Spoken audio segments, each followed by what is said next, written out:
तो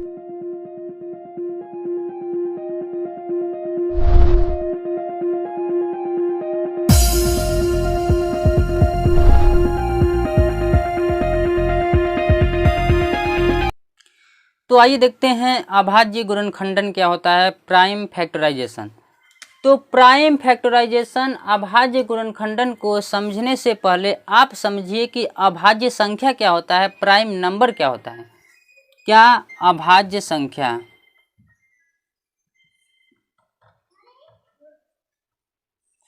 prime number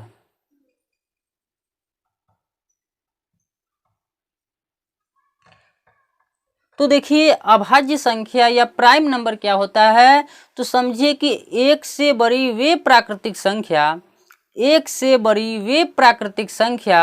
जो एक या स्वयं के अलावा किसी अन्य संख्या से विभाजित न हो तो उस संख्या को अभाज्य संख्या कहते हैं। समझ में आया कि ऐसी संख्या जो एक या स्वयं के अलावा किसी अन्य संख्या से विभाजित न हो तो उस संख्या को अभाज्य संख्या कहते हैं। जैसे समझिए दो देखिए किससे विभाजित होगा, आप जानते हैं कोई भी संख्या हो वे एक से विभाजित होती हैं। अब देखिए 2 1 से विभाजित होगा और 2 से भी होगा। ले लीजिए फिर अब 3 देखिए 1 से विभाजित होगा, उसके बाद 3 से भी होगा। देखिए 4 ले लीजिए, 4 किससे विभाजित होगा, 1 से विभाजित होगा, 2 से विभाजित होगा, उसके बाद क्या 4 से भी विभाजित होगा। अब देखिए हम क्या बोले हैं, अभाज्य संख्या हम उस संख्या को कहेंगे जो स्वयं या एक के अलावा किसी अन्य संख्या से विभाजित न हो। तो देखिए 2 क्या है, 1 से विभाजित है, उसके बाद स्वयं से विभाजित है, तो मतलब 2 हमारा क्या है, अभाज्य संख्या है। 3 देखिए 1 से विभाजित है और उसके बाद स्वयं से विभाजित है, तो मतलब 3 भी हमारे क्या है, अभाज्य संख्या है। अब देखिए 4 क्या 1 से विभाजित है, स्वयं के साथ साथ क्या 1 2 से भी विभाजित है, इसलिए 4 हमारा अभाज्य संख्या नहीं है। अब देखिए 5 क्या 1 से विभाजित होगा, उसके बाद और किससे होगा, 5 से विभाजित होगा। तो देखिए 5 क्या 1 से विभाजित है, उसके बाद ये स्वयं से विभाजित है, इसलिए 5 भी हमारा क्या होगा, अभाज्य संख्या होगा। तो समझ में आया अभाज्य संख्या क्या होता है। तब अब आइए देखते हैं कि अभाज्य गुणनखंडन क्या होता है। तो देखिए कोई भी संख्या को उसके अभाज्य गुणनफल के रूप में, अभाज्य गुणनखंड के गुणनफल के रूप में लिखने को अभाज्य गुणनखंडन कहते हैं। जैसे यहाँ पे आप समझिए, जैसे ये क्या है 6 है। देखिए 6 को पहले हम 2 संख्याओं में क्या इसका फैक्टर तोड़ें, देखिए क्या हो जाएगा 2 तिहाई 6। 6 को अगर हम तोड़े 2 संख्याओं में तो क्या होगा 2 तिहाई 6। अब दूसरा संख्या ले लेते हैं, जैसे क्या ले लेते हैं 12 मतलब 12। 12 को अगर हम 2 संख्याओं में तोड़ें तो क्या हो जाएगा 3 चौक के 12, ये 2 संख्या में। अब देखिए अब अगर हम 4 को ही तोड़ देंगे तो 4 को क्या 2 दूना 4, ये भी टूट सकता है, हो सकता है ना, जैसे 2 दूना 4। अब देखिए 6 को हम 2 इंटू 3 में तोड़े, 12 को 3 इंटू 2 में तोड़े, ये देखिए 2 भी हमारा क्या है, अभाज्य संख्या है। 3 भी हमारा क्या है, अभाज्य संख्या है। अब देखिए यहाँ 3 अभाज्य संख्या है, ये 2 भी अभाज्य संख्या है, ये 2 भी अभाज्य संख्या है। तो समझिए हम क्या किए, हमने 6 को 2 अभाज्य संख्या में तोड़ के गुणनफल के रूप में एक्सप्रेस कर दिया, दर्शा दिया। तो यही इस 6 का ये क्या अभाज्य गुणनखंडन है। ये क्या है, अभाज्य गुणनखंडन मतलब प्राइम फैक्टराइजेशन। अब जैसे 12 है, यहाँ पर क्या था 12 था, क्या था 12 था। 12 को कौन कौन अभाज्य संख्या में हमने तोड़ा है, 2 इंटू 2 इंटू 3। अब देखिए 12 को 2 इंटू 3 के रूप में हम दर्शा दिए और इन सब संख्याएं क्या हैं, अभाज्य संख्या है। तो इसको बोलते हैं प्राइम फैक्टराइजेशन या अभाज्य गुणनखंडन। तब अब आइए देखते हैं इसके आधारित पर कुछ प्रश्न।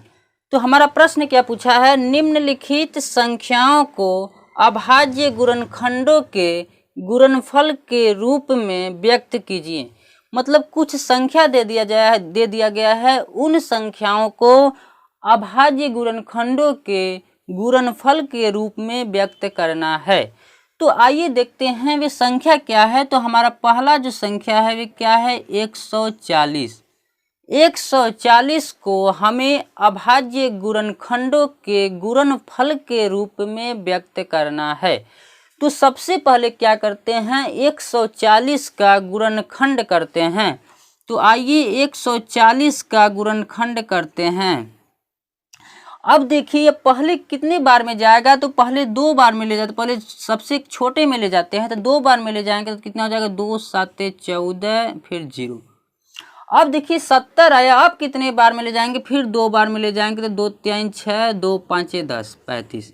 अब देखिए 3 से जाएगा नहीं, 4 से जाएगा नहीं, 5 से जाएगा हाँ, तो 5 बार में ले जाइए तो 5 7 क्या हो जाएगा 35। 7 है, अब कितने बार में ले जाएंगे, 1 बार में ले जाएंगे, 7 एकम 7। अब देखिए ये 140 का ये क्या अभाज्य गुणनखंड है। अब इन्हीं अभाज्य गुणनखंड को हम गुणनफल के रूप में लिख देंगे तो ये 140 का अभाज्य गुणनखंडों के गुणनफल के रूप में व्यक्त हो जाएगा। देखिए अब 140 का हमें लिखना है तो सबसे पहले देखेंगे 140 का हम अभाज्य गुणनखंड कौन कौन लाए हैं। तो देखिए 2 लाए हैं, 2 × 2 × 5 × 7। देखिए क्या इन सब जितने भी संख्याएं हैं ये क्या हैं, अभाज्य संख्याएं हैं, तो इसलिए इसकी क्या है, अभाज्य गुणनखंड हैं। अब इन्हीं सब अभाज्य गुणनखंडों को हम ये गुणनफल के रूप में लिख दिए तो ये 140 का अभाज्य गुणनफल के रूप में व्यक्त हो गया। अब आइए देखते हैं दूसरा क्वेश्चन हमारा क्या है। तो हमारा दूसरा क्वेश्चन क्या है, 156। 156 को हमें अभाज्य गुणनखंडों के गुणनफल के रूप में व्यक्त करना है। तो सबसे पहले क्या करते हैं, 156 का हम अभाज्य गुणनखंड करते हैं। तो आइए करते हैं 156 का अभाज्य गुणनखंड। अब देखिए पहले कितनी बार में ले जाएंगे, 2 बार में ले जाएंगे तो कितना हो जाएगा, 2 7 14 2 8 16। अब कितने बार में ले जाएंगे, फिर 2 बार में ले जाएंगे तो 2 3 6 2 9 18। अब देखिए 39 है, 39 2 बार में नहीं जाएगा, 2 से नहीं कटेगा तो ये किससे कट रहा है, 3 से कट रहा है, तो 3 बार में ले जाते हैं, 3 एकम 3 3 3 9। अब 13 है, 13 को 13 बार में ले जाएंगे, 13 एकम 13। अब देखिए 156 का हम अभाज्य गुणनखंड कौन कौन आया, तो 156 का हमें अभाज्य गुणनखंड 2 2 3 और 13 आया।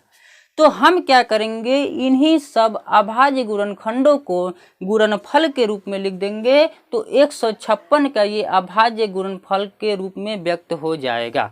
तो देखिए 156 फिर लिख के क्या लिखेंगे, ये अभाज्य गुणनखंड को गुणनफल के रूप में लिख देंगे तो ये क्या हो जाएगा, 2 × 2 × 3 × 13। देखिए जितना भी संख्याएं हैं ये सभी संख्याएं अभाज्य संख्या हैं, इसीलिए इन सभी संख्याओं को हम अभाज्य गुणनखंड कह रहे हैं और इन्हीं सब अभाज्य गुणनखंडों को हम गुणनफल के रूप में लिख देंगे तो 156 का ये अभाज्य गुणनखंड, अभाज्य क्या गुणनखंड का और गुणनफल के रूप में ये व्यक्त हो गया। समझ में आया। अब देखते हैं इसके आधारित पर कुछ और प्रश्न। अब आइए देखते हैं हमारा दूसरा क्वेश्चन क्या है कि निम्नलिखित संख्याओं को अभाज्य गुणनखंडों के गुणनफल के रूप में व्यक्त कीजिए वृक्ष की सहायता से। कभी कभी क्वेश्चन में पूछ देता है कि दी गई संख्याओं का अभाज्य गुणनखंडों को गुणनफल के रूप में व्यक्त कीजिए वृक्ष की सहायता से।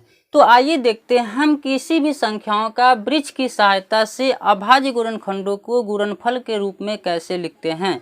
तो हमारा पहला क्वेश्चन क्या है, 42 मतलब 42 का हमें अभाज्य गुणनखंडों के गुणनफल के रूप में लिखना है और किसके सहायता से, वृक्ष की सहायता से।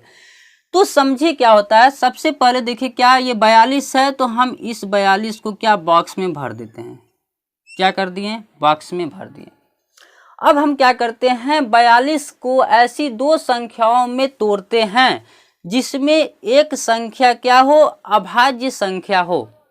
समझ में आया। अब अभाज्य संख्या क्या होता है आप बता चुके हैं पहले कि ऐसी संख्या जो एक या स्वयं के अलावा किसी अन्य संख्या में विभाजित न हो। तो हम 42 को ऐसी दो संख्याओं में तोड़ते हैं जिसमें से कोई एक संख्या अभाज्य संख्या हो। तो देखते हैं, पहले 2 से ले जाते हैं। जानते हैं 2 हमारा क्या है, अभाज्य संख्या है। तो क्या हो जाएगा, 2 इंटू क्या हो जाएगा 14। देखिए 14 दूना क्या हो जाएगा हमारा 42। अब इसको देखिए, इसमें 2 एरो निकालते हैं और क्या करते हैं, जो अभाज्य संख्या इसमें होता है इसको इस लेफ्ट इधर वाले बॉक्स में भरते हैं और एक संख्या को इधर वाले बॉक्स में भरते हैं, जो शेष बचा। अब इसको छोड़ देंगे, जो अभाज्य संख्या है इसको छोड़ देंगे और इस वाली संख्या को देखेंगे। ये संख्या हमारा क्या है 14 है। अब क्या करेंगे, ये 14 को फिर हम 2 संख्याओं में तोड़ेंगे जिसमें एक संख्या अभाज्य संख्या हो। तो हम 14 को किस में तोड़ सकते हैं, 2 इंटू 7, 2 7 14। अब क्या करेंगे, यहाँ से ऐसे 2 एरो निकालेंगे और बॉक्स बनाएंगे। ऐसे बॉक्स बना लिए। अब देखिए जो अभाज्य संख्या है उसको इधर वाले बॉक्स में भर देंगे, जो शेष बच्चा इधर बॉक्स में भर देते हैं। अब देखिए 7 हमारा कौन सा अभाज्य संख्या है या अभाज्य संख्या, तो हमारा ये 7 भी अभाज्य संख्या है, इसलिए अब इसका कोई फैक्टर नहीं करेंगे। अब लिखेंगे 42 का जो हमारा अभाज्य गुणनखंडों का गुणनफल के रूप में कैसे लिखेंगे। तो सबसे पहले ये लिखेंगे, ये 2 क्या है हमारा अभाज्य संख्या, उसके बाद ये 2 हमारा क्या है अभाज्य संख्या, ये 7 भी हमारा क्या है अभाज्य संख्या। तो देखिए 42 का अभाज्य गुणनखंडों का गुणनफल के रूप में ये व्यक्त हो गया किसके सहायता से, वृक्ष की सहायता से। तो वृक्ष की सहायता से कैसे हल करेंगे, तो देखिए सबसे पहले उस संख्या को लिखेंगे और उस संख्या का ऐसे 2 भागों में या 2 संख्याओं में फैक्टर करेंगे जिसमें एक संख्या अभाज्य संख्या हो। जैसे ही 2 संख्याओं में हम तोड़ लेंगे तो क्या करेंगे, जो अभाज्य संख्या होगा उसको इस साइड लिख लेंगे, उसके बाद एक एरो दे के दूसरी संख्या को लिख लेंगे। अब देखेंगे दूसरी संख्या अगर अभाज्य संख्या नहीं है तो फिर उसको हम 2 संख्याओं में तोड़ेंगे जिसमें एक अभाज्य संख्या हो। देखिए 14 को हम 2 संख्या में तोड़ दिए, 2 7 14, जिसमें 2 हमारा क्या है अभाज्य संख्या और 7 भी अभाज्य संख्या है। तो इसलिए हम क्या इसको और आगे नहीं तोड़ेंगे, क्यों, क्योंकि ये 7 भी हमारा अभाज्य संख्या है। तो अब उसके बाद क्या करते हैं, इसको गुणनफल के रूप में कैसे लिखेंगे, 2 हमारा अभाज्य संख्या है, ये भी 2 अभाज्य संख्या है, ये 7 अभाज्य संख्या है। तो हम 42 को 2 इंटू 7 लिख सकते हैं, जो कि ये गुणनफल के रूप में व्यक्त हो गया। अब आइए देखते हैं हमारा दूसरा क्वेश्चन क्या है।